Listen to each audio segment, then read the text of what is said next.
खुश होते जा रहे हैं। लेकिन इस सबके बीच में जो आम आदमी है उस पे जितना अफेक्ट आ रहा है वो क्या करे।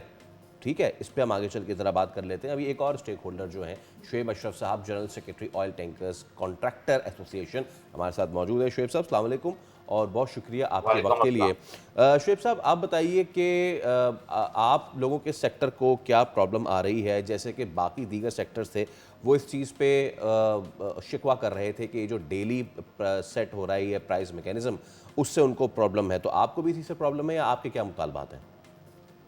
अ, सबसे पहले तो शुक्रिया जी, आपने प्रोग्राम पे लिया। क्यों? क्यों? डेली प्राइसिंग में तो सबसे ज्यादा जो पिस रही है वो है आवाम, क्योंकि बाकी सबको जो जो चीजें हैं वो उनकी over a period of time adjustment होगी। आज नहीं होगी तो 10 दिन के बाद हो जाएगी, होएगी जरूर। लेकिन जो सबसे बड़ा नुकसान है वो आवाम का है। दूसरा जो मैकेनिज्म है उसको समझना, उसके ऊपर अमल करना, वो एक बहुत बड़ा सवालिया निशान है। हमारा मुल्क इतना ज्यादा तरक्की याफ्ता नहीं है जो ये कंपैरिजन करते हैं कभी अमेरिका से, कभी यूके से, कभी और दीगर ममालिक से। तो वहां पे बिजनेस की ये वाला तरीकाकार भी नहीं है, ना गवर्नमेंट की बिजनेस के ऊपर इस तरह के रेगुलेटरी चेक्स हैं, ना इस तरह की कोई पाबंदियां हैं, और ना कोई बिजनेस एथिक्स जो उधर फॉलो किए जाते हैं, ऐसे बिजनेस एथिक्स इधर भी फॉलो किए जाते हैं।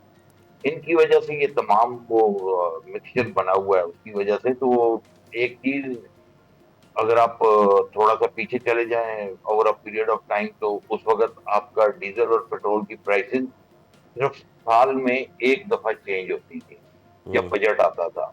फिर कुछ अरसे के बाद बीच में थोड़ा सा मिनी बजट का सिलसिला शुरू हो गया, तो वो आ गया।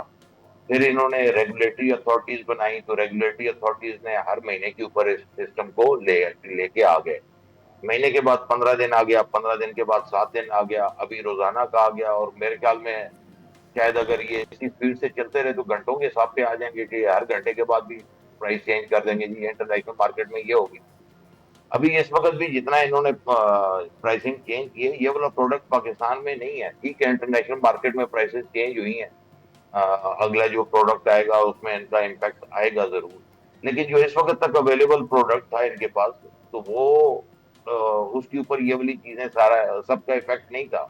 अगर हम्म। चाहते तो वो आवाम को रिलीफ दे सकते थे, लेकिन वो इन्होंने बेहतर ये समझा कि पहले दिन से ही पास ऑन कर दिया जाए, ताकि ये जो है ना हमारा काम चलता रहे। ये तो इनके था। हमारे जो असल में इश्यूज हैं, हमारे इश्यूज इससे थोड़े से डिफरेंट है। हमारा इश्यूज है बिजनेस के हवाले से।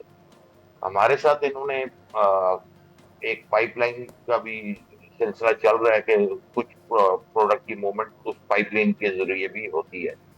हमसे गवर्नमेंट ने 2018 में ओगरा स्टैंडर्ड के नाम पे इन्वेस्टमेंट करवाई थी, नई गाड़ियां बनवाई थी, जो एक गाड़ी की कॉस्ट 2.5 से 3 करोड़ के करीब थी। और उस वक्त इन्होंने हमारे साथ कमिटमेंट की थी कि हम आपको अराउंड 5,800 किलोमीटर पर मंथ आपको बिजनेस देंगे। तो उसके हिसाब से फेड कैलकुलेशन भी हुई थी, सब कुछ चीजें बनी थी। लेकिन जब से ये पाइपलाइन शुरू हुई है, तो पहले तो इसको उसमें बढ़ाते रहे इसकी क्वांटिटी। हमारे साथ जो 2023 में एग्रीमेंट हुआ था, उसमें पाइपलाइन का कोटा था 45% और रोड ट्रांसपोर्ट का शेयर था 55%। लेकिन अभी इसको इन्होंने मतलब कि उसके बाद से कोई मीटिंग भी नहीं की और हम्म। खुद ही इंटरनल अपने ऑर्डर्स इशू करके इसको बढ़ा के लेके चले गए हैं 70% तक। और रोड का कोटा इन्होंने कर दिया 30%। और उसके अंदर भी जी। प्रॉब्लम ये है कि जितने इदारे हैं, जितने रेगुलेटर्स हैं, वो ये मेक श्योर करते हैं कि पाइपलाइन का कोटा पूरा यूटिलाइज हो, उनको 70% मिले। लेकिन हम्म। इसका कोई मैकेनिज्म नहीं है, कोई तरीका कार नहीं है कि रोड के ऊपर भी तो जो कोटा है उसको भी तो पूरा यूटिलाइज करें, उसको भी तो पता चले कि वो भी कितना यूज हुआ है। जब श्योर। इनके मुख्तलिफ इदारे हैं, ओसी एसी है, वगैरह है, इनसे पूछें भाई हमें रोड कोटा जो आपने दिया है फैक्चुअल ऑन ग्राउंड वो बता दें, तो उसका कोई डाटा ही नहीं है। तो अब आप लोग तो की हम लोग ये डिमांड जी।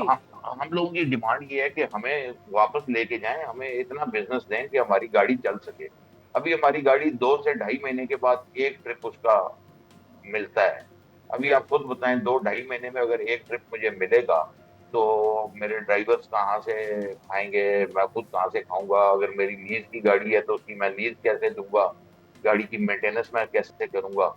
तो ये वाले हमारे इश्यूज हैं, वर्केबल इश्यूज हैं। और गवर्नमेंट इनको कहती है कि ये इश्यूज भी आपके जेन्युइन है, इसके ऊपर बैठेंगे, बात करेंगे, रास्ता निकालेंगे, लेकिन वो बैठने के लिए तैयार कोई नहीं है।